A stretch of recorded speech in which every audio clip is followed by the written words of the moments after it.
Nice to have you here, Rob. Sort of trying to think about what people in this room would be interested in is there's some interesting things happening in Ottawa with our own security legislation and our own security agencies, and that we are trying. There was an Auditor General's report released last week about how our in the cyber realm and cybercrime we're a little disjointed. And in our parliament, we're trying to pass cybersecurity legislation. I think you guys in the United States are further down this road, including in the U.S. Department of Homeland Security. But one thing that I notice is in Canada and elsewhere across the Five Eyes, Canada, United States, Britain, New Zealand, Australia, there's been a tempo of threat warnings about a threat actor, a cyber threat actor that we call, it's called Volt Typhoon, I think. And I was just wondering, for the unfamiliar, if you could explain who this threat actor is, what they're doing, and what they're doing that's different than what we may have seen before. Cybersecurity is turning into one of the defining challenges of this generation, as we have stepped into a new digital ecosystem that has such enormous benefits and is so transformative in terrific ways, from an economic perspective, a consumer perspective, a citizen perspective. But it means that our digital ecosystem is susceptible to attacks, and the more we rely on it, the more we can be disrupted if something goes wrong. And you see a whole range of bad actors that are trying to capitalize on that growing dependence we have on the internet and interconnected systems.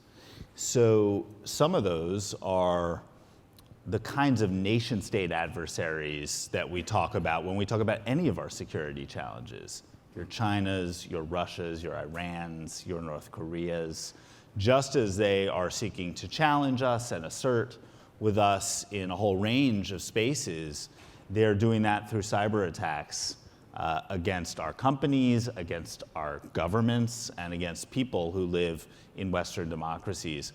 We also see criminal groups that are trying to profit off of all this, and really the most prominent example of that is ransomware, right, where you can have hacking groups often that act with impunity in countries like Russia, where the police won't take action against them, seeking to encrypt a company's data and holding it hostage unless they're paid a big sum in Bitcoin or another kind of cryptocurrency.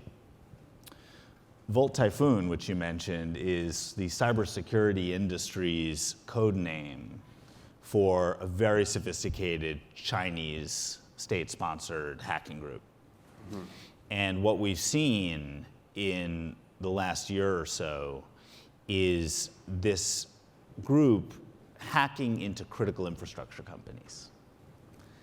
And it used to be that China was all over us from a hacking perspective to steal intellectual property, mm-hmm, or just to conduct espionage, to learn things about what we're doing.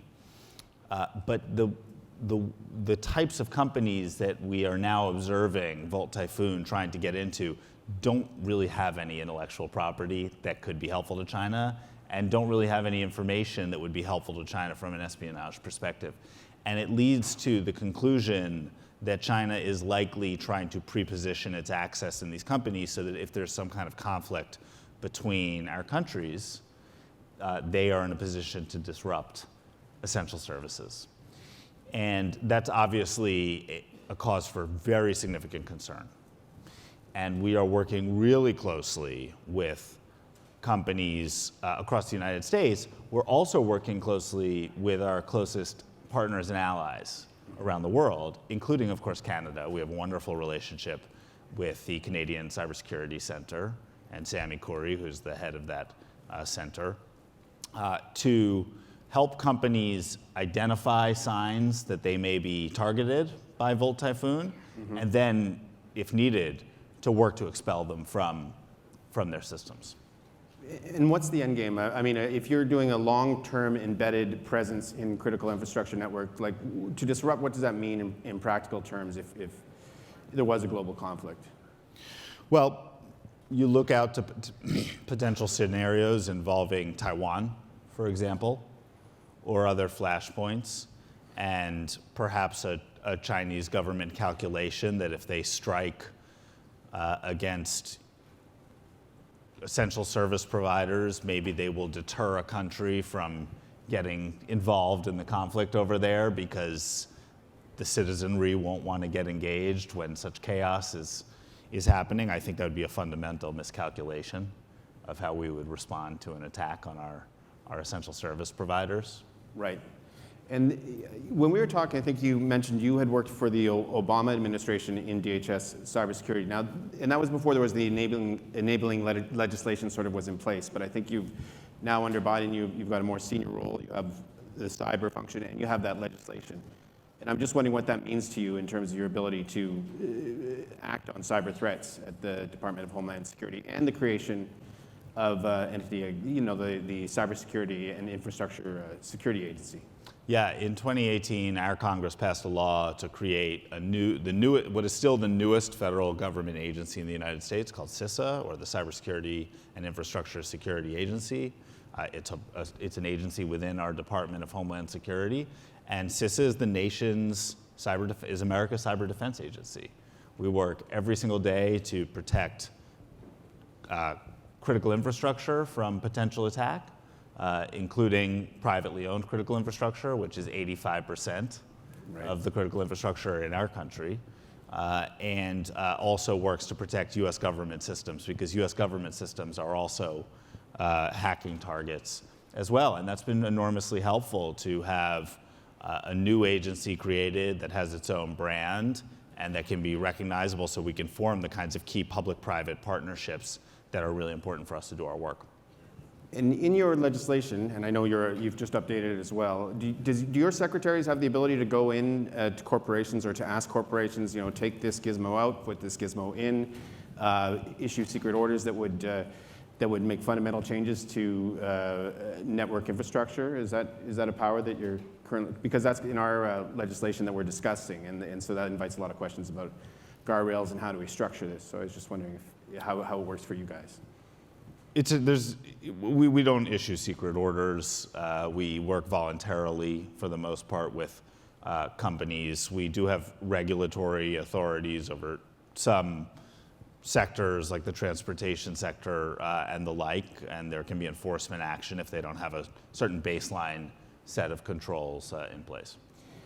These are tricky conversations because I think if you're a corporation and you want to oblige national security protection orders, but changing gear and gizmos is expensive. Like we talked about cranes. I think you were talking about there's a concern about Chinese cranes in the United States, and a fund was created to replace those over the long hauls. And I just wonder if you can explain how that would work.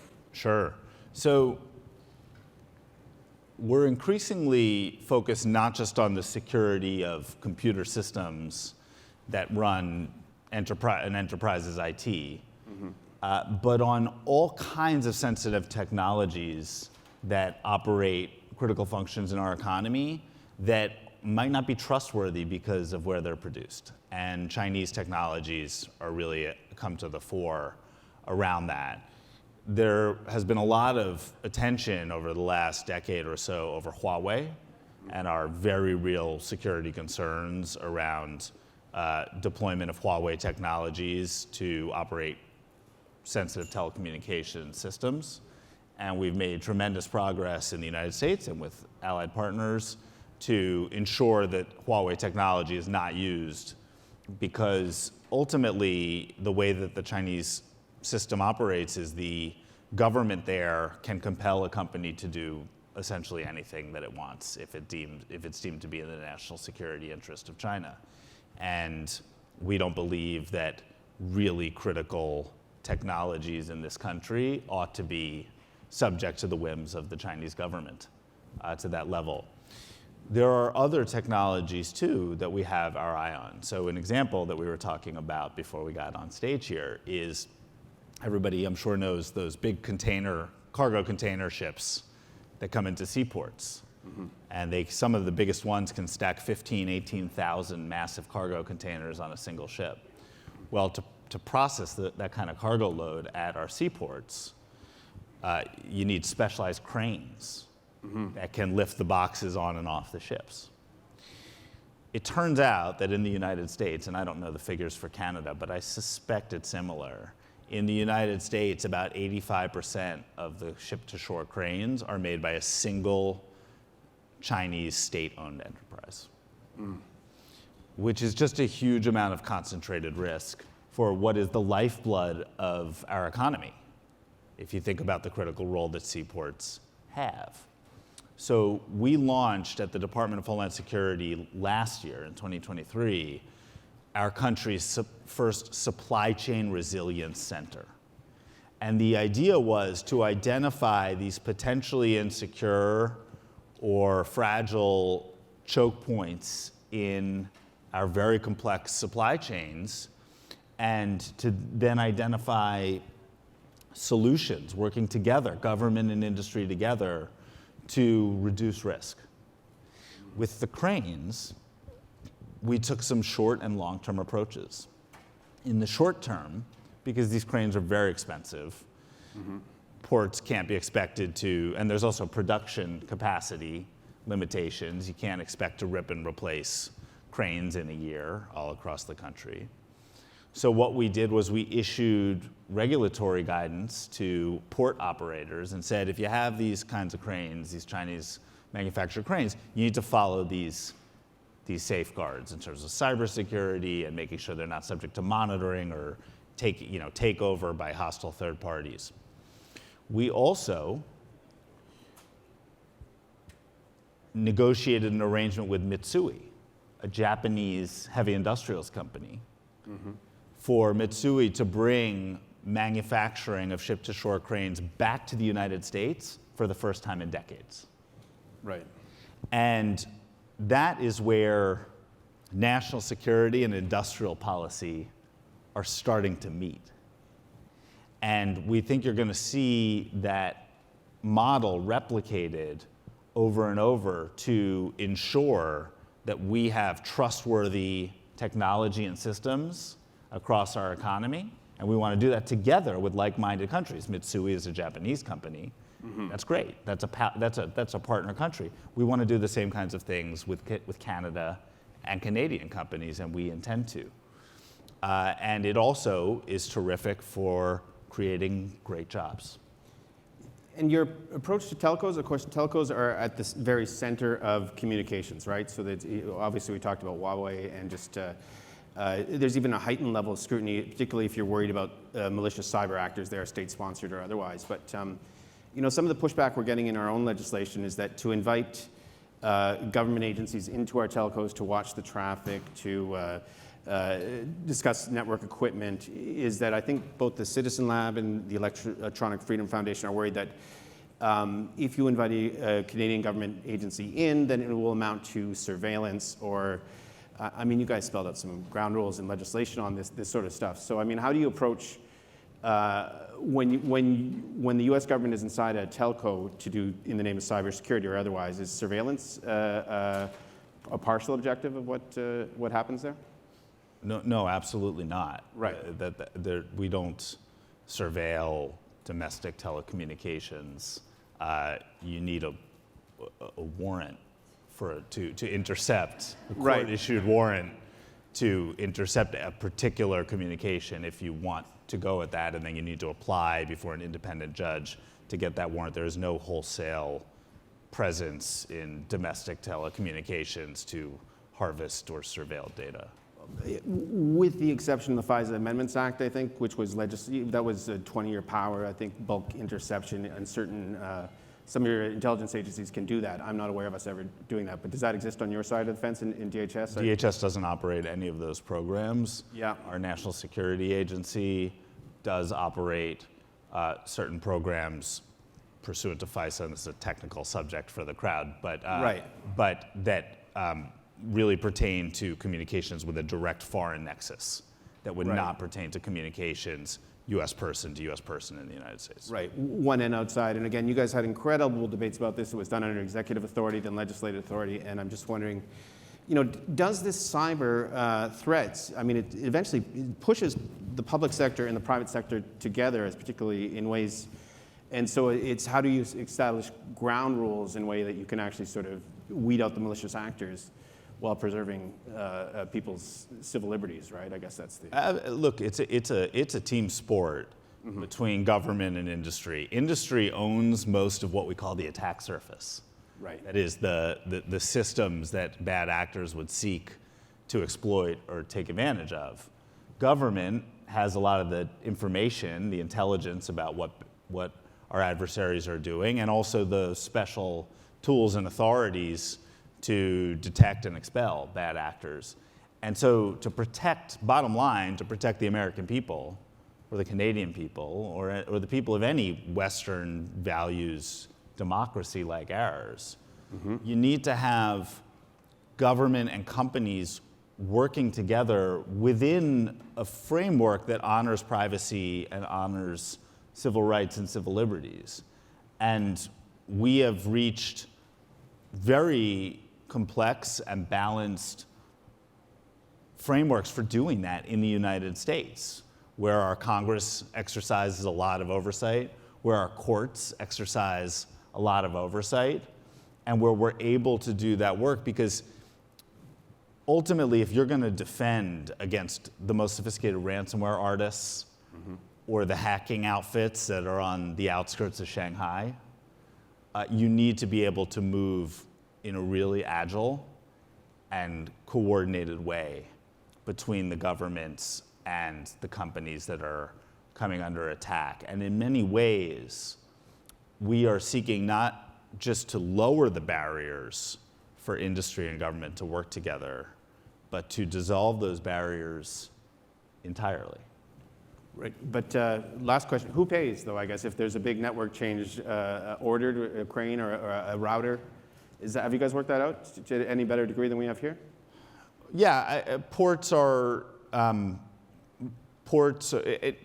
generally responsible for the capital expenditures. We have not ordered anybody to rip out any existing infrastructure and replace it. But these things, they move on a replacement cycle. New equipment and new capital expenditures come due in the ordinary course in a business.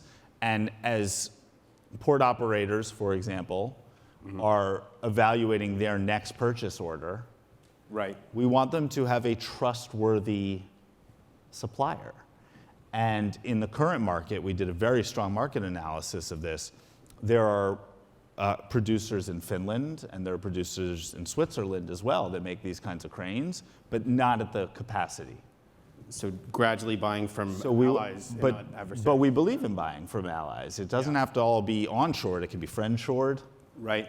That builds incredible partnerships. Canada's a part of that with us. Right. And but then to raise that capacity level, because we're going to need it. We're going to need over 150 new cranes in the United States over the coming years. We want to make, if you're thinking, well, where would be a good place to build that new needed capacity? Right in the United States is a good answer too. Well, I want to thank you for a great conversation. Our time's up, but hopefully that was some benefit to the audience. And yeah, thank you very much. Thank you.